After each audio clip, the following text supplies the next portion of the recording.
Hello बच्चों, let's see this question and here this question से Indian railway are divided into dash zone.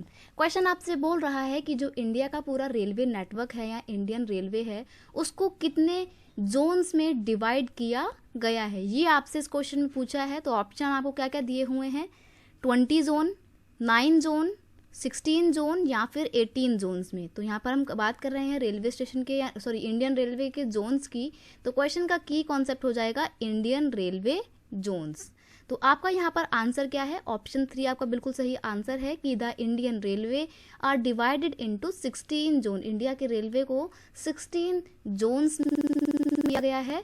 Railway are the principal mode of transport. देखो simple सी बात है, railway जो है ना इंडिया में ट्रांसपोर्टेशन का एक बहुत प्रिंसिपल मोड ऑफ ट्रांसपोर्ट है। क्यों? क्योंकि आवाजाही के लिए सभी लोग रेलवे का इस्तेमाल करते हैं। फिर चाहे फ्रेट्स को एक जगह से दूसरी जगह लेके जाना हो या फिर पैसेंजर को एक जगह से दूसरी जगह लेकर जाना हो।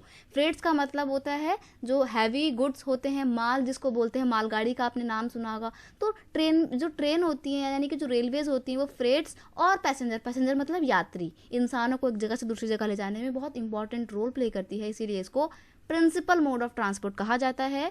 It support the economy of our country, और हमारी कंट्री की इकोनॉमी को बहुत सपोर्ट करती है। कैसे? क्योंकि हमारी कंट्री का जितना भी इंडस्ट्रियल सेक्टर होता है, जितना भी एग्रीकल्चरल सेक्टर होता है, अगर उनको ट्रांसपोर्टेशन की नीड होती है तो वो ट्रांसपोर्टेशन की नीड को फुलफिल कौन करता है? इंडियन रेलवे करता है। इसीलिए ऐसा बोला गया है कि ये हमारी कंट्री की इकोनॉमी को सपोर्ट करता है। यहाँ पर इस क्वेश्चन में आपका ऑप्शन 3 बिल्कुल सही और एप्रोप्रिएट आंसर है। I hope you understand it well. Best of luck.